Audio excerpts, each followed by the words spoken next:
the hard part of the intellectual matter. Are you all from Indonesia, by the way? Yes. You know, it's very interesting. Indonesia is one. There is a lot that I'd be interested in talking about, but in the Indonesian Islam and its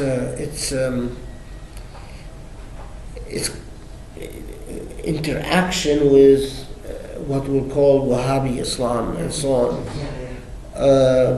Because I was, one of the times I was invited to Indonesia, it was specifically because of a concern about the Wahhabi type Islam, or what sometimes people call Salafi Islam, and its influence upon Indonesian youth.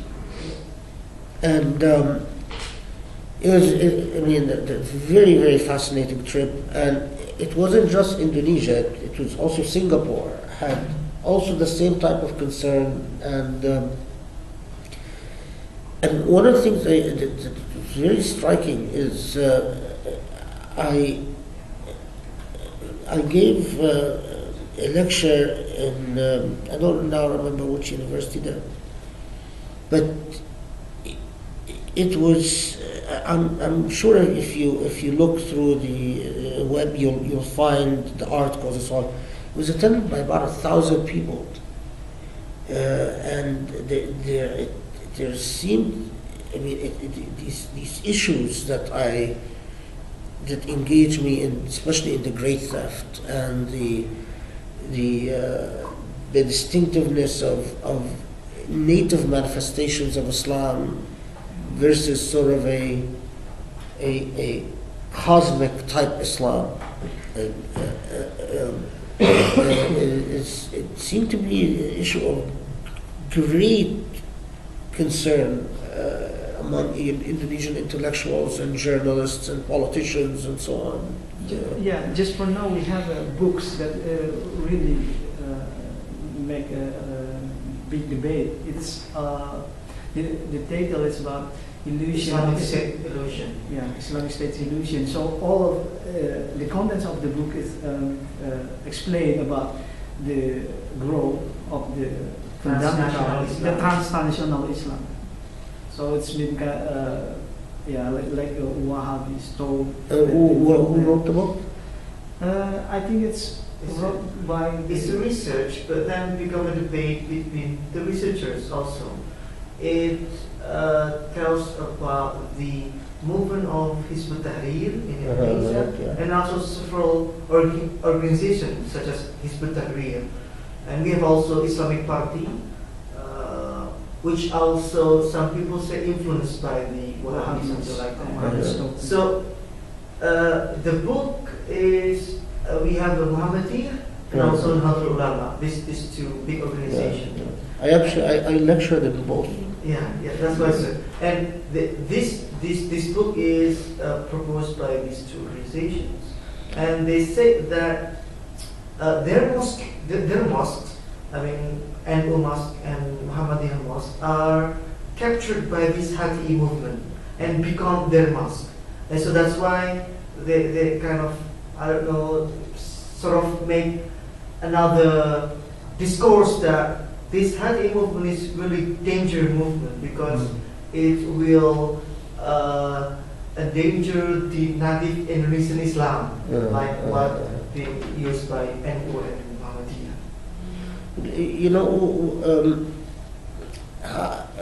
One important question is how much knowledge of Arabic, if any, in Indonesia? You guys have? I can read, but not really good. And you? Yeah, I also. One of the, we'll talk about this because this is, right. We get to the heart of the matter,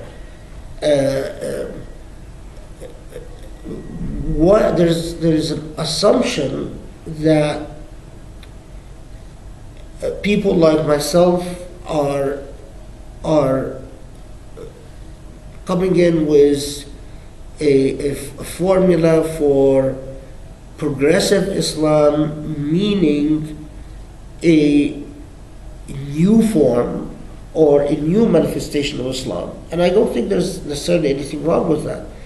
But an idea worth exploring is whether, in fact, the role that people like myself play is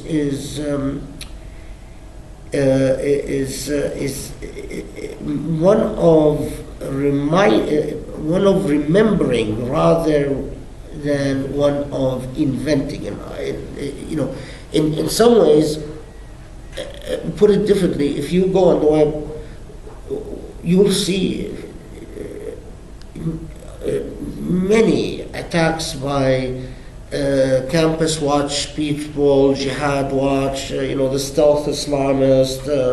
I think other than my school affiliation, the second most read article about me is the stealth Islamist written by Pipes.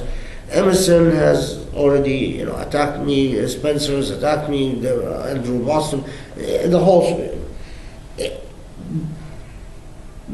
One critical idea, which they see but many Muslims do not see, is that there is an aspect to my intellectual project that is actually, in a way, reactionary, in the sense that I am hearkening back to tradition, but with a different view of tradition.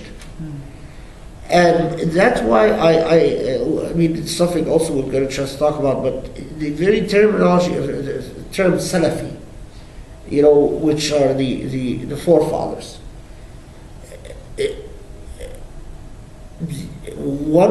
This begs the question, and this is something that I would like to explore with you in this class, is the role of tradition, not just in Islam, but in any society. Because can we have a traditionless society? Is such a concept possible? And of course, there are many very, Gadamer is one person who's written quite a bit about this,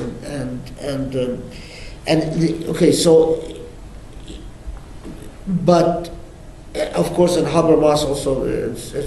But tradition is not it's not like it's not. You don't inherit a statute like that is immovable, unchangeable, that cannot. I mean, tradition itself can be reinvented in a sense. So it's not that you are creating a new tradition, but you are seeing tradition from a different point of view, from a different perspective. And so, for instance, if you take the concept of forefathers out of the American philosophy or American law, nothing remains. All we talk about is the founding fathers, and the founding fathers, their ideas of liberty, their ideas about the Constitution, their idea, and in many ways, the idea of Salaf, Americans are very Salafi. The forefathers are very important. But so is the intellectual debates intellectual debates within the Jewish tradition, particularly Israeli tradition. How Salafi should Israelis be, and at what point do you start losing your sense of rootedness and become rootless, become uprooted, in fact, once you drift away from any idea of tradition or the predecessors. But even a more critical question, predecessors and tradition, doesn't that in itself raise the question of the role of history? You are fascinated by history. And to what extent do we actively, in studying history, do we not just discover, but of course we construct history to see narratives of trajectories that are taking us towards certain trajectories. And we say, well, this trajectory bad, that trajectory good. You know, and there are some historians, of course, and who try to say, well, we're nihilistic historians. We don't look at trajectories. We see history as pointless. But that raises its own intellectual issues that I would like to get into, because they're critical for any serious Muslim intellectual in the contemporary age. And one of the remarkable things about the Salafis, there is a paradox there, right? Fundamentally, their idea is embedded in a historical notion of the predecessors. But also fundamentally, their idea rejects not tradition, but history. The idea of history. They're ahistorical, because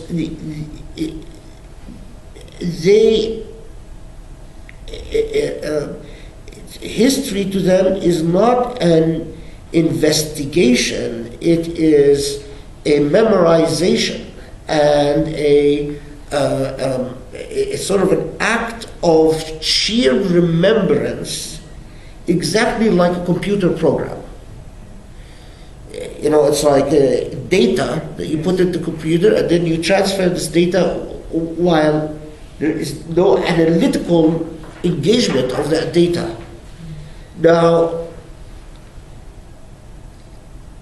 that begs the question, if in fact this was ever the case in Islam, in other words, if at any point in Islamic history, this is all that Muslims did, they just transmitted data without intervening in the understanding of this data, in the preservation of this data, in the interpretation of this data,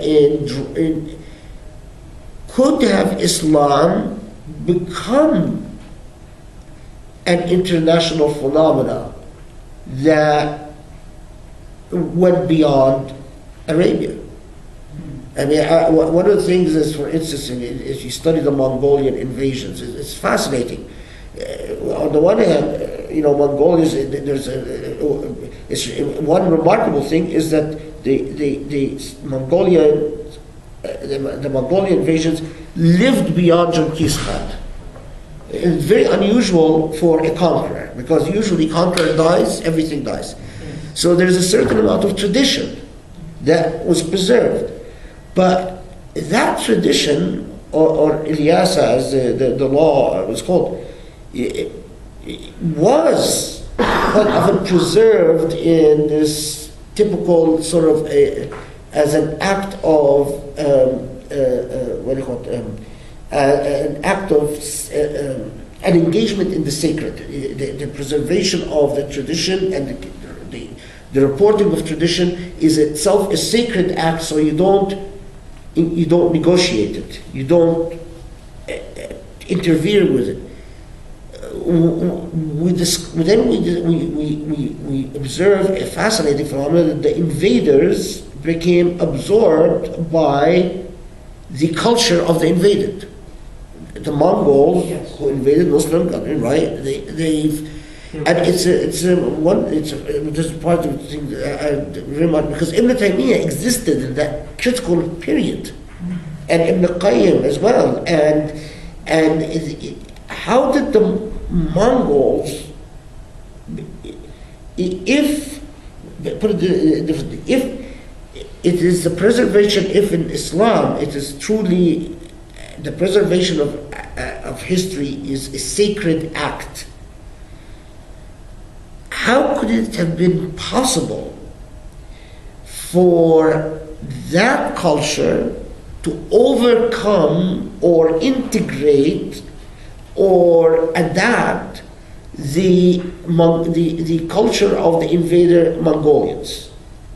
It's sort of a little micro question, but you can learn quite a bit from taking micro issues and trying to unpack them. And especially if we focus on the example of one or two scholars. So you could take a scholar who is in an active process of negotiating with the Mongolian reality as invaders and the preservation of the Islamic tradition as a normative act, and see in the various negotiative acts that the scholar does. I haven't decided whether I'll focus on. There's a scholar called Al-Hanbali al-Maqdisi, what's his name? Ibn Mufid al-Hanbali al-Maqdisi, or perhaps Ibn Taymiyyah himself or Ibn Qayyim. You start problematizing this whole notion of tradition, history, predecessors, memory, the act of memory. A lot of another thing is one. Do you? I don't know if you realize this, but you know that the preservation of Islam or the spread of Islam in Malaysia and Indonesia and these places, one of the most fascinating things is that I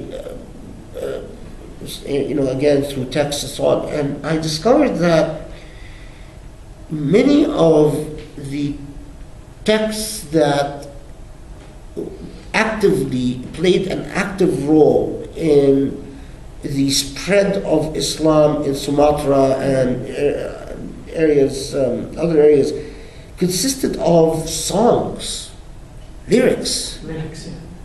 And if it hadn't been for music, it is doubtful that Islam would have spread. But this is so. I was honored by minister. I don't remember which ministry in Indonesia. And I'm sorry. Is it Ministry of Religious Affairs? It might, yeah. There were a lot of ministers there and the American ambassador. I don't know. But one of the things that I remember that really fascinating is they brought a group that performed music and danced. Now imagine, it is inconceivable that I would be honored in Saudi Arabia with a song and dance. Inconceivable. But the fact that the particularity of the Islamic manifestation in Malaysia is what gives Islam its vibrancy in Malaysia. If you try to take the aridness of the Arabian Islam and do as the Wahhabis in fact do say, so for instance, I was a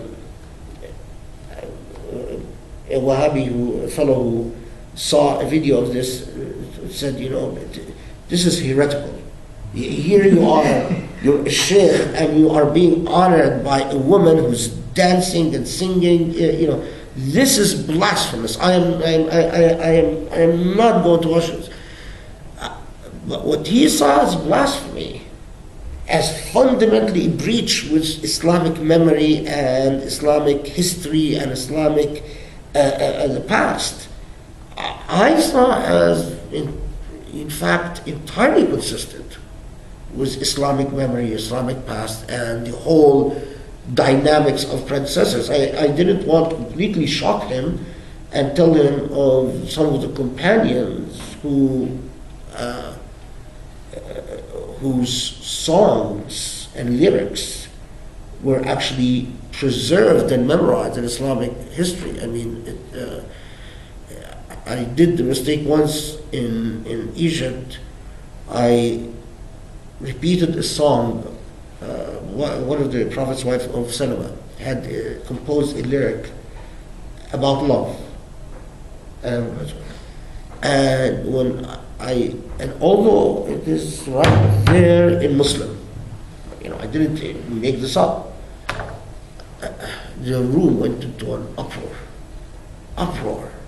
How people? Not only that, but 100 years later, the music for this lyric was actually written, recorded. Anyway, very fascinating issues that we have to explore systematically, because otherwise we are making no intellectual contribution. If we do not see things from various different angles, then we become very much like any pop phenomena that comes and goes. Okay. Anything else you think I should know, including how familiar, or should I assume that you're not familiar at all with my work? Yeah, because it is, for me it's because it is different between the intellectual tradition in Indonesia, especially in the state, because I come from the bachelor, so I admit that less information about it. It might be then more manageable if perhaps I assign something less demanding than a book, perhaps an article or something like that. So, I've written, I don't know, something like 100 articles. I'm sure I can find an article that would not put you to sleep. And, maybe you can do a presentation on an article.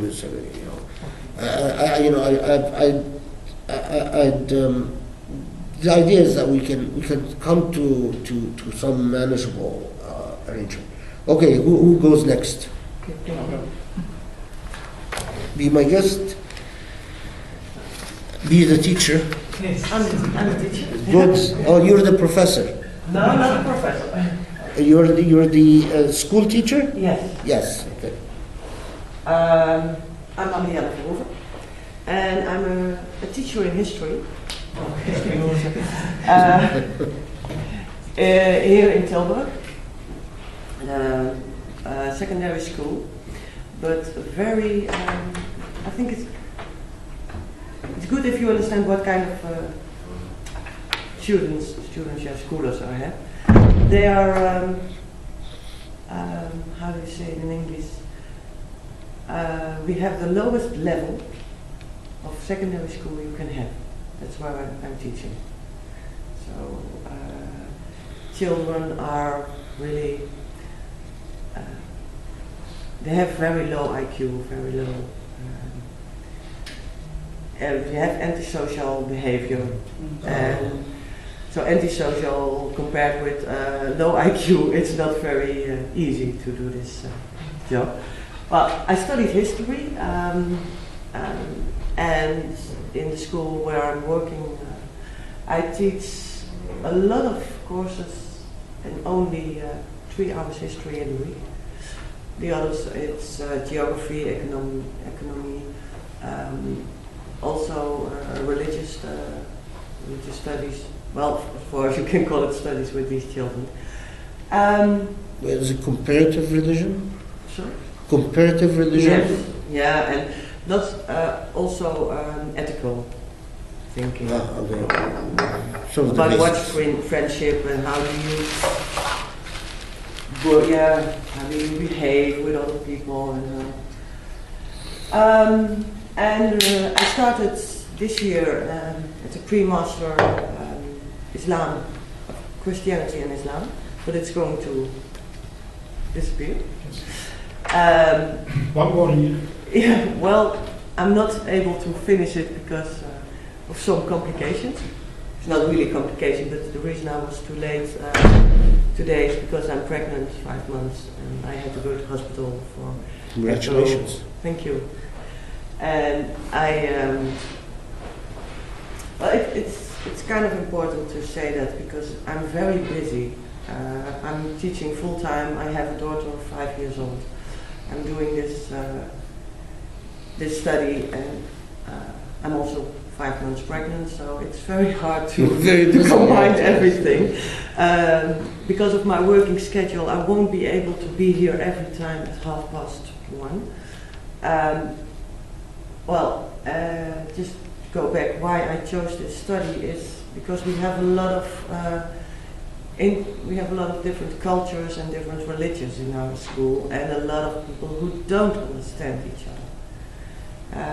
There's a lot of friction between the Dutch and the people from Morocco, and because that's the biggest part, Morocco and the Dutch Antilles, and Turkish, a lot of Turkish groups. And there's friction between those groups, and I said to my boss that it would be desirable that there was someone in our school organization, because we are a big organization here in Tilburg, who knows more about intercultural and interreligious communication. So that's why I started this study.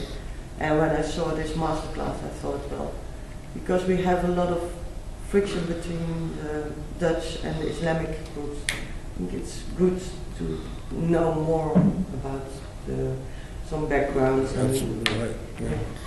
No, you actually, I was saying earlier that one of my main reasons for accepting this offer was because of my worry that about what this cultural friction that is taking place all over Europe. Have you heard of a book called While Europe Slept? No. The fellow who wrote this book, While Europe Slept, is like what can be called an Islamophobe. But that book sold millions and millions and millions of copies, and it became very, very popular. And the thesis of the book is that Europe was not paying attention, and now these Muslims who have babies like rabbits are not through sociological accident, but the author in fact contends that there is an active conspiracy, sort of like the Elders of Zion and the Zion protocols of the type of idea. But of course,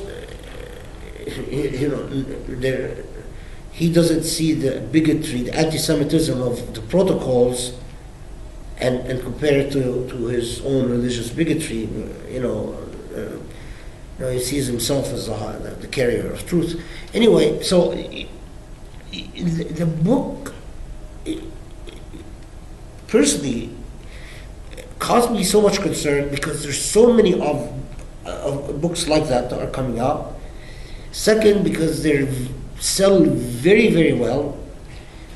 Third, that they have become sort of little like gospel tracts for supremacist groups that are often involved in acts of violence and rape, um, the legal side, the media doesn't popularize this, but some of the things I find very troubling in the United States is sexual assaults against women who are sort of becoming like it came out of the Bosnian rape camps and perpetuation of the ethics and so on, that it's sort of a political statement to attack these type of women.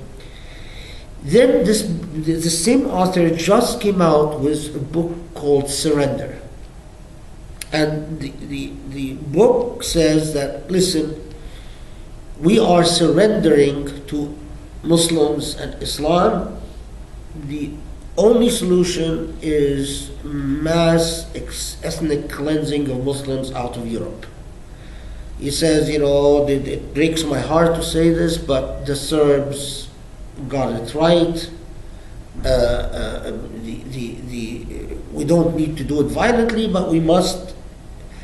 And he cites the Netherlands as an example of a country that is waking up, which is very disturbing to me. Yeah, well, to me also. Yeah, this is. He says, look, this is country. It's not like France. These French or these British who are just completely clueless about things, and all the Dutch are becoming.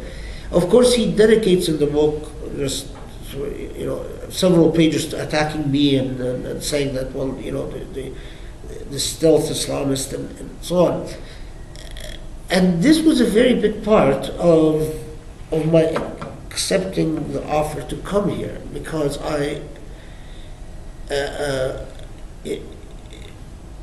there is a world of moral promises created in the modern age, and if these moral promises are broken, I really don't know where humanity is going to be, and so I completely sympathize with the position you're in. I would assume that a lot of your students then get involved in supremacist groups or racial groups or something. Not as much as I was concerned. So I expected. Well, there is something. Until this year, I used to work in a school was only girls, so it's different. Yeah. And this year we, how do you say, combined with the boys' school. So, and I was scared about the boys. Not really scared, but I was thinking they are more. Maybe the Dutch boys are more. How do you say these? I had to talk. I taught all day. Yeah, my classes, so yeah, it's very difficult to switch. But I thought they would be more likely to have racist thoughts. But it's not. It's not that bad. No, not that bad. I think if there are on the 1,100 children in our school, that's if there are 10 who really show by small signs, it's love. But you don't know what's underneath the others. And it's mostly what concerns me mostly is it's not our children who are having these thoughts. It's the parents. It's well a 12, 13-year-old. Yeah, they don't Yeah. develop these thoughts of their own. They copy the parents. I went to the bookstore here yesterday, and I checked the Islam section, or they don't have an Islam section here. Yeah. The books they have Islam, and it really is there's this one book by this guy who one of my Leiden students translated the title for me. It's something like Muslims, pigs, and other from forms. Hans Janssen. Yeah. Yes. And I asked I always strike conversations with booksellers, and told me that so it said I saw this book here last year, and this is one of the very few books you have on Islam. He said, yes, well, this is one of our best-selling books.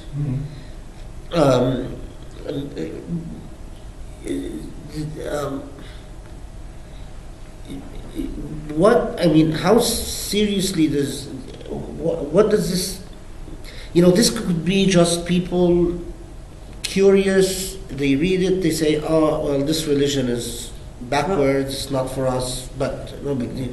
Or one can read it and say, these Muslims are dangerous, we have to. So what phenomena should one worry about? I mean, is religious bigotry, from your experience, is it a serious problem, or? I think it's a serious problem.